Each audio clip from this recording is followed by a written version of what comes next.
Mi nombre es Rafael Ruiz. Tenía 29 años cuando mi padre estampó una factura grapada sobre la mesa del comedor, con el mismo desprecio con el que un funcionario notifica un embargo judicial en lugar de servir la cena. Le debes a esta familia 15.000 euros en concepto de alquileres atrasados, soltó él, golpeando el papel con 2 dedos secos. Y vas a pagar hasta el último céntimo o te largas de esta casa hoy mismo.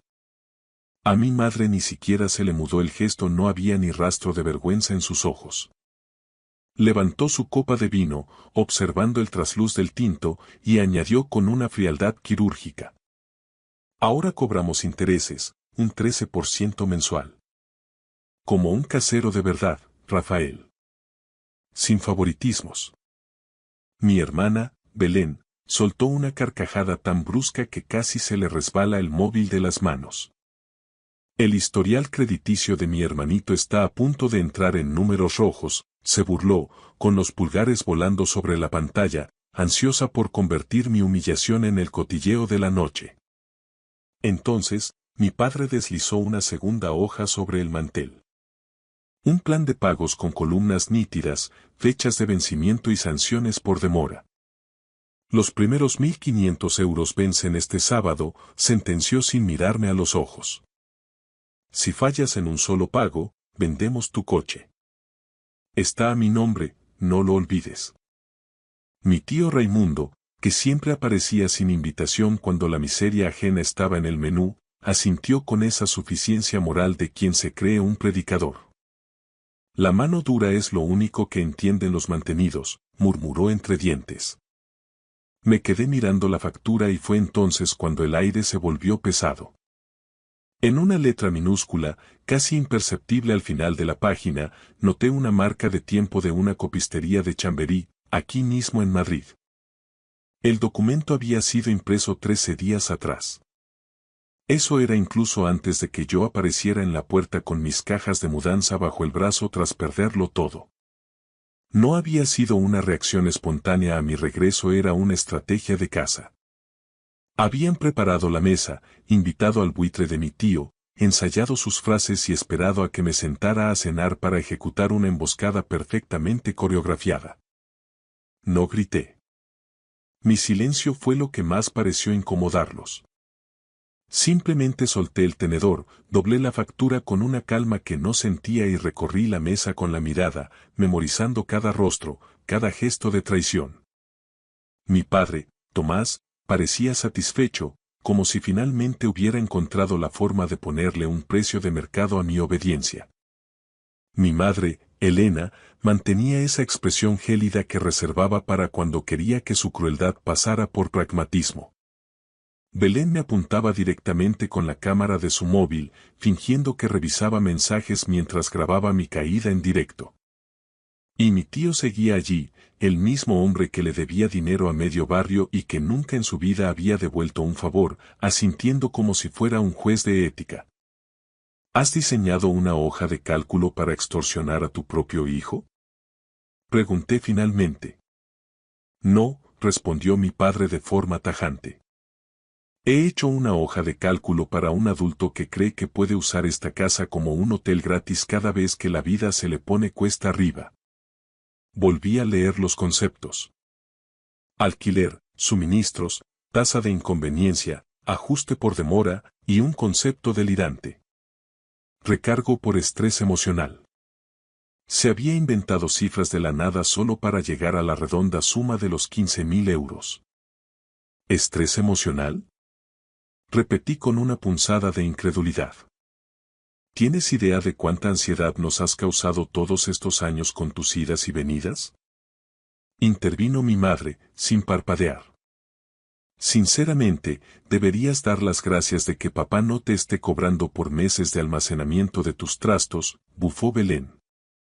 En ese momento, ella publicó algo en su lista de mejores amigos de Instagram y giró la pantalla lo justo para que yo leyera el pie de foto. El mantenido volvió al nido, lol. Me dolió más de lo que quería admitir. Hay algo profundamente podrido en ver a tu propia hermana convertir tu peor momento personal en contenido para burlarse de ti ante desconocidos. Me levanté de la silla, apretando la factura contra mi costado. Siéntate, ladró mi padre, perdiendo un poco de su compostura. No hemos terminado. No, papá, dije yo, mirándole con una claridad que le hizo dudar. Ustedes sí que han terminado conmigo. Subí a la que, hasta hace poco, consideraba mi habitación. Al cruzar el umbral, el vacío me golpeó como una bofetada física. La mayoría de mis pertenencias habían desaparecido. La estantería de pino que construí con mis propias manos en el instituto ya no estaba. Faltaba la foto enmarcada de mi trofeo de debate, el único orgullo académico que alguna vez pareció importarles. Pero lo peor estaba en el pasillo. Sobre el retrato familiar, alguien había trazado una X roja sobre mi cara con un rotulador de pizarra blanca. No era una marca permanente, pero sí un mensaje deliberado de exclusión. La crueldad, aunque sea temporal, deja una cicatriz imborrable. Me quedé mirando esa marca roja y un recuerdo amargo, guardado bajo llave durante 13 años, me hizo flaquear. Tenía 16 años cuando el negocio de reformas de mi padre, Ruiz e Hijos, estuvo a punto de quebrar por una pésima gestión y una demanda por el uso de materiales defectuosos. Mis padres estaban a menos de un mes de perder la hipoteca de esta misma casa. En aquel entonces, vendí mi portátil, el que necesitaba para los exámenes, y la cámara réflex por la que estuve ahorrando 2 veranos trabajando de repartidor. Mentí a mis amigos diciendo que me los habían robado en el metro para no pasar vergüenza. Recuerdo entregarle los billetes a mi madre, Elena, a escondidas en el aparcamiento de un Mercadona, para que mi padre no viera herida su hombría al saber que su hijo adolescente le estaba sacando las castañas del fuego. Años después, cuando ellos daban discursos sobre el sacrificio familiar, hablaban como si solo los padres supieran lo que es sangrar por los suyos. Jamás mencionaron al chico que renunció a su equipo para que no les cortaran la luz. Y ahora, esas mismas personas pretendían cobrarme un 13% de interés mensual como si fuera un extraño moroso de un prestamista de poca monta. Cuando bajé con mi petate al hombro, mi padre bloqueó la puerta principal con su cuerpo. ¿A dónde crees que vas con esas pintas?, preguntó con tono autoritario. Fuera, respondí con una calma gélida. Me voy hasta que decidas si lo que quieres en esta casa es un hijo o un inquilino al que explotar. Mi madre se cruzó de brazos, apoyada en el marco de la cocina. Si cruzas esa puerta esta noche, Rafael, no esperes volver mañana y fingir que no ha pasado nada. Eso casi me provoca una carcajada histérica. ¿Fingir? Ellos habían mandado a imprimir mi humillación con 2 semanas de antelación en una copistería. El teatro, los ensayos y el fingimiento habían sido exclusivamente suyos. Belén se apoyó en la pared, sin soltar el móvil. No seas dramático, Rafa. Todo el mundo paga alquiler al hacerse mayor. Pues empieza tú, le solté, cortando su risita de golpe. ¿Qué?, balbuceó. Ya me has oído. Enséñame tus facturas, tus pagos al IBI o tus transferencias a la cuenta común, insistí, dándole un paso hacia ella. Ella miró a mis padres buscando auxilio, y en ese pequeño destello de pánico en sus ojos, lo entendí todo. No se trataba de una lección de responsabilidad ni de justicia distributiva. Se trataba de exprimir al único que siempre cedía. Ese fue el instante exacto en que la última pizca de ternura que guardaba por mi familia abandonó mi pecho. Salí de allí sin decir una palabra más. Dormí en el coche la primera noche, oculto en el aparcamiento de un centro comercial de las afueras, sintiendo el frío de Madrid calar en los huesos. Al día siguiente, conseguí una habitación en un hotel de larga estancia cerca de Plaza de Castilla, usando puntos de fidelidad que había ahorrado para unas vacaciones que, irónicamente, nunca me tomé. Por la mañana, los bloqueé a todos. Por la tarde, llamé a Nina, mi mejor amiga y la única que conocía al Rafael que existía antes de que mi familia empezara a reescribir mi historia como la de un fracasado. Nos vimos tras su jornada laboral en una cafetería de 24 horas cerca de la M30. Se lo conté todo. La factura, la marca de tiempo, el video de Belén. Nina, que trabaja en el departamento de compliance de un banco y está acostumbrada a oler el fraude a kilómetros, no me interrumpió. No fue un arrebato, Rafael, sentenció ella cuando terminé. Fue una escenificación planificada. Eligieron la cifra antes de que pusieras un pie en Madrid. Es una maniobra de poder premeditada. Me miró fijamente y añadió su consejo profesional. No discutas sentimientos con gente que solo respeta el poder de negociación. Empieza a auditar cada mentira que te han contado. Y así lo hice. Empecé a anotar todo en mi portátil. El dinero del portátil a los 16 años. La vida de lujo y sin gastos de Belén mientras me tachaba de vago. Los 8.400 euros que envié hace 4 años de mi bonus como perito de seguros para pagar sus deudas de Libia atrasadas. La mentira que le contaron a los tíos de que mi padre lo había solucionado solo. El cambio de la caldera que pagué con mi tarjeta un enero porque mi madre me llamó llorando, jurando que me lo devolverían después de Reyes. Nunca devolvieron un céntimo. Yo no había sido la carga de esa familia, había sido el fondo de emergencia invisible al que acudían cada vez que su orgullo se quedaba sin fondos. Nina observó mi lista durante unos minutos. ¿Cuánto te deben realmente, sumando lo que puedes demostrar con extractos? Preguntó. Algo más de 18.000 euros. Mucho más si aplicara ese 13% de interés que ellos pretenden cobrarme. Ella arqueó una ceja, satisfecha. Es una cifra interesante. Escúchame bien. No vuelvas corriendo a defenderte. Deja que crean que te han hundido. La gente que disfruta del control siempre se vuelve negligente cuando cree que ya ha ganado la partida. Al 6º día de mi exilio voluntario, terminé de armar el dossier.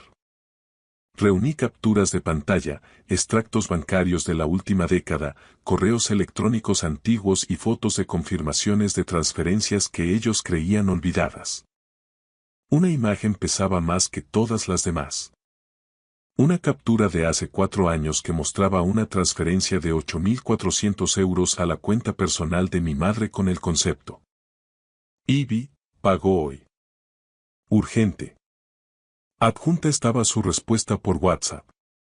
Hijo, nunca olvidaremos esto. No se lo digas a tu padre todavía, ya sabes cómo es su orgullo. Otra prueba irrefutable era del desastre de la caldera en mitad de Filomena. ¿Puedes pasar tu tarjeta, por favor? No tenemos liquidez ahora. Te pagaremos después de Reyes. Los Reyes Magos habían pasado 3 veces desde entonces y el saldo seguía en negativo.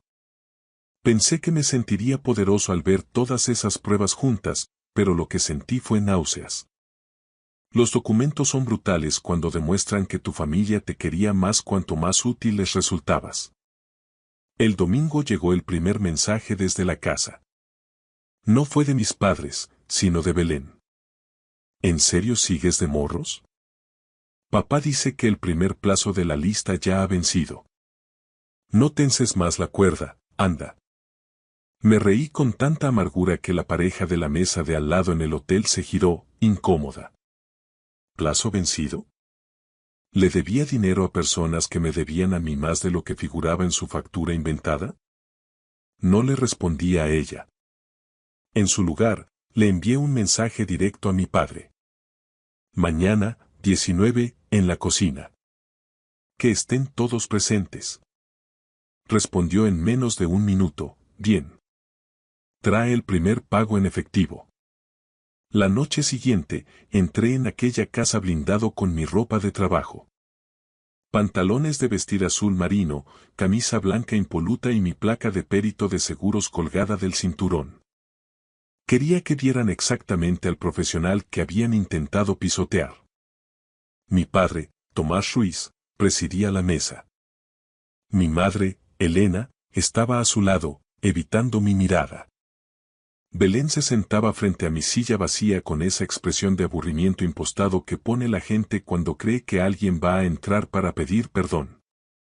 El tío Raimundo también estaba allí, como un buitre esperando las obras. Mi padre extendió la mano sobre el mantel, impaciente. ¿Traes el sobre?, preguntó. En su lugar, dejé caer una carpeta de anillas sobre la mesa. El golpe sonó seco, definitivo. No exactamente, papá. ¿Y esto qué es?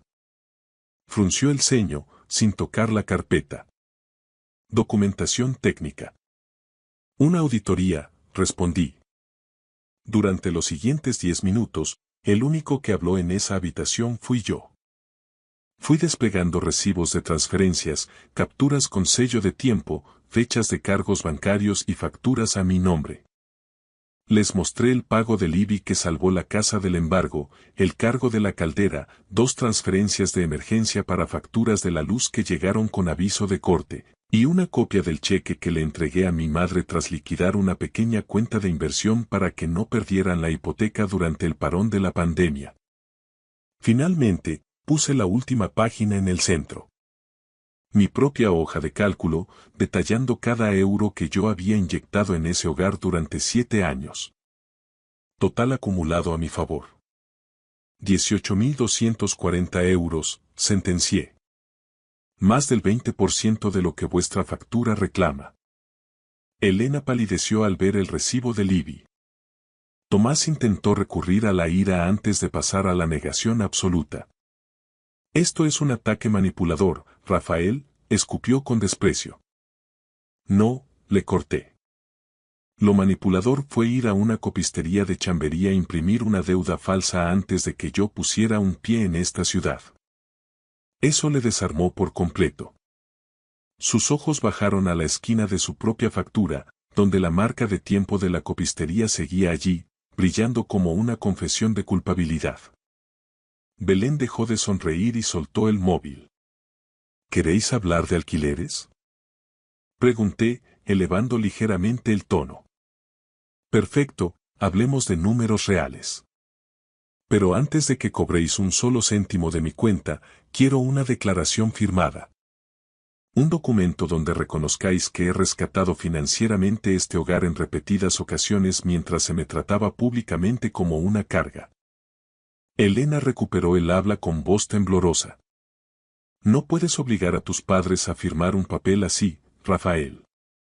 Es una falta de respeto. No, dije con una calma que me asustaba a mí mismo. Pero puedo obligar a la verdad a entrar en esta cocina. Deslicé 2 copias mecanografiadas por la mesa. Nina me había ayudado a redactarlas con lenguaje legal impecable. Nada dramático. Solo hechos, fechas, cantidades y el reconocimiento explícito de que vuestra reclamación de 15.000 euros carecía de base legal o acuerdo previo. Mi padre soltó una risa nerviosa que sonó forzada. ¿De verdad crees que nos vas a amedrentar con unos folios? No, respondí. Creo que he terminado de ser el único en esta familia que se traga la vergüenza en silencio para proteger vuestro orgullo. Me volví hacia Belén, que seguía muda. Tú publicaste sobre mí en tus mejores amigos, ¿verdad? Pues adelante. Haz una foto a esto y públicalo también. Sé coherente. El silencio que cayó sobre la mesa era tan denso que se podía cortar. Después de un minuto que pareció una hora, mi madre firmó primero, con la mano temblorosa. Mi padre firmó después, rápido, como si quisiera terminar cuanto antes con la humillación. Recogí los originales y me puse en pie. El tío Raimundo hizo la pregunta que ninguno se atrevía a formular. ¿Y ahora qué, sobrino? Ahora, respondí, mirándolos uno a uno, os toca aprender a vivir con lo que habéis intentado hacerme. Estaba a mitad de camino de la puerta cuando la voz de mi padre me detuvo. ¿De verdad vas a romper a la familia por unos papeles, Rafael? ¿Por un poco de dinero? Me detuve en el umbral, pero no me giré. No, papá. Me voy porque habéis confundido el tener acceso a mi vida con tener la propiedad sobre ella. Exactamente una semana después de aquella cena en la que mi padre me exigió los 15.000 euros, mi móvil estalló en mitad de la noche. Eran las 1:30 de la madrugada. Primero fueron mensajes en cascada de Belén, luego llamadas perdidas del tío Raimundo. Tus padres están en mi casa, en un ataque de ansiedad. Elena no deja de llorar. Por favor, llámalos ahora mismo. Por un segundo, el corazón me dio un vuelco pensando en una tragedia médica. Llamé a Belén de inmediato. Mamá ha abierto una carta certificada de Hacienda, dijo ella, con la voz quebrada por el pánico. Hay un aviso de impago final, un requerimiento judicial y papá está perdiendo los papeles por completo. Dicen que si no ingresamos una cantidad astronómica mañana, la casa entra en ejecución hipotecaria acelerada. Conducir por la M30 vacía a esas horas me dio tiempo para enfriar la sangre. Cuando entré en casa de mi tío Raimundo, la escena era patética. Mi madre tenía el rímel corrido, surcando sus mejillas como cicatrices negras. Mi padre, Tomás, parecía haber envejecido 10 años en una sola semana. Estaba hundido en el sofá, con la mirada perdida. Tomé la notificación de la mesa y la leí con ojo de perito. Ejecución hipotecaria por incumplimiento de los términos del periodo de carencia. Sentí un frío glacial en el estómago al comprender la magnitud de la hipocresía. Mientras montaban todo aquel teatro mediático para darme una lección de responsabilidad, estaban ocultando un colapso financiero que ya era inevitable. E incluso con el agua al cuello, intentaron extorsionarme 15.000 euros para tapar sus propios agujeros. Necesitamos que nos ayudes, Rafael, dijo mi padre. Las palabras parecían costarle un esfuerzo físico, como si tuviera cristales en la boca. Lo miré fijamente, sin dejar que mi expresión flaqueara. ¿Te refieres al mantenido? ¿Al hijo al que pensabas desahuciar si no pagaba un alquiler inventado? Rafael, por el amor de Dios, ahora no, sollozó Elena. Tu padre cometió errores de cálculo, sobrino, intervino el tío Raimundo, adoptando un tono falsamente diplomático. Pero la familia es lo primero. Todos cometisteis errores, sentencié. Y algunos de vosotros decidisteis servirlos como entretenimiento en Instagram. Entonces mi madre soltó una frase que casi me hace soltar una carcajada por el descaro. Intentábamos presionarte con esa factura para que fueras responsable. Porque sabíamos que las cosas estaban muy mal y necesitábamos que estuvieras alerta. Ah, sí. ¿Así que me estabais extorsionando como una herramienta educativa? Pregunté. Nadie se atrevió a sostenerle la mirada al perito que tenían delante. Dinos qué tenemos que hacer, bajó la voz mi padre, entregándome el control. Y ahí estaba la trampa final. No había una disculpa sincera, sino una transferencia de carga. Querían que yo, el hijo despreciado, hiciera el trabajo de adulto, negociara con los bancos y salvara a las mismas personas que acababan de intentar enterrarme bajo una deuda ficticia.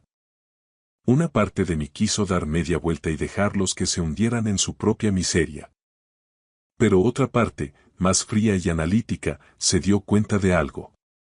Ayudarlos no tenía por qué significar salvarlos de las consecuencias. Podía significar guiar el proceso y elegir exactamente cómo se produciría la rendición de cuentas. Miraré los papeles, dije, cogiendo el fajo de documentos. Mi madre intentó cogerme la mano en un gesto de gratitud forzada, pero me aparté. No confundas el acceso a mi conocimiento con el perdón por vuestros actos. Extendí los papeles sobre la mesa de la cocina de Raimundo y empecé a hacer preguntas técnicas. Mi padre mintió 2 veces en los primeros 5 minutos sobre el estado de las cuentas de la empresa. Basta, le corté en seco. Si me mientes una sola vez más, recojo mi chaqueta y me largo. Buscad un abogado de oficio. Finalmente, la verdad salió a borbotones. Su negocio de reformas llevaba meses en números rojos. Mi madre había vaciado una cuenta de ahorros compartida que no debía tocar. Pero aquí estaba el detalle que dinamitó lo poco que quedaba de mi paciencia. Habían desviado y escondido casi 20.000 euros en una cuenta aparte. No para salvar la casa, no para pagar el IBI, sino para que Belén tuviera un colchón de seguridad para mudarse a Barcelona y empezar de cero.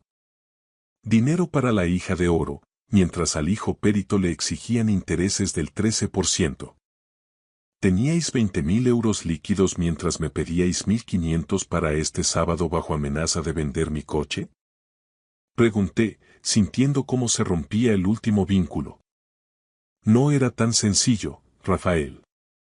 Era el futuro de tu hermana, susurró Elena. Es exactamente así de sencillo, me volví hacia Belén. Tú lo sabías, ¿verdad? ¿Sabías que había dinero mientras grababas aquel video burlándote de mí? Ella no respondió lo suficientemente rápido. El silencio, cargado de culpa, fue respuesta suficiente. En el momento en que supe que tenían fondos reservados mientras intentaban estafarme a mí, mi instinto de protección murió definitivamente. Mañana contactaré con el banco, dije con voz monótona. Exigiré cada extracto, cada aviso de Hacienda y cada mentira que hayáis intentado sepultar. Si descubro que ocultáis un solo céntimo más, habré terminado con vosotros para siempre. Durante la semana siguiente, me convertí irónicamente en lo que ellos tanto habían despreciado. El único adulto funcional en la habitación. De día, cumplía con mi jornada como perito, de noche, me transformaba en el gestor de crisis, sin sueldo, de sus ruinosas finanzas. Logré arrancar al banco un acuerdo de restablecimiento bajo condiciones draconianas. Un solo plazo incumplido, un solo día de retraso, y el expediente volvería directamente a la vía de ejecución hipotecaria sin posibilidad de recurso. Mis padres escucharon la palabra esperanza, yo escuché una última advertencia. Los conocía bien. Ellos no cambian bajo presión, solo fingen una metamorfosis el tiempo justo para esquivar el golpe y volver a sus viejos vicios. Esa misma noche, mi padre sugirió empezar de cero, que en el código de los Ruiz significaba aplicar una amnesia selectiva y borrar mis sacrificios. Grabé la conversación de la cena con el móvil oculto. Admitieron, entre copas de vino, que el objetivo de la factura falsa de los 15.000 euros era coaccionarme para tapar sus pufos y que todos, incluida Belén, sabían lo del dinero escondido para Barcelona. Escucharlo de sus propias bocas no me alivió, me dio la claridad definitiva del verdugo. Una semana después vencía el primer pago del nuevo acuerdo. Se lo recordé a mi padre 2 veces. Se ofendió, tachándome de controlador. Al final, envió un cheque personal en lugar de la transferencia bancaria inmediata que exigía la entidad. Y, por supuesto, lo envió tarde. Yo no había diseñado la trampa, simplemente dejé de sostenerles la mano para que no cayeran en ella. Cuando recibí el correo del banco avisando del defecto en el pago por falta de fondos, no dije nada. Esa noche cenaron en un silencio cómplice, como si el peligro hubiera pasado por arte de magia. Mi padre se quejó del precio de la luz. Belén buscaba apartamentos de diseño en el barrio de Grecia. Seguían convencidos de que mi competencia profesional era un seguro de vida eterno. 2 semanas después, llegó el burofax definitivo. Los términos del acuerdo habían sido incumplidos. El proceso de desahucio era irreversible. Al entrar en la casa, el pánico se masticaba en el aire. ¿Sabías que esto era serio?, me gritó mi padre, rojo de ira. Deberías haber insistido más. Es tu culpa por no avisarme una tercera vez. Me eché a reír en su cara. Ah, sí. O sea que el hijo al que intentaste extorsionar debería haberte hecho de madre con más ímpetu. Qué poca vergüenza tienes, papá. Belén dio un puñetazo en la encimera de la cocina. Todo esto ha acabado así porque te has empeñado en que cada céntimo sea justo. Si hubieras pagado lo que papá te pidió al principio, habríamos tenido margen. Nos has hundido por tu orgullo. En ese momento comprendí que no habían aprendido absolutamente nada.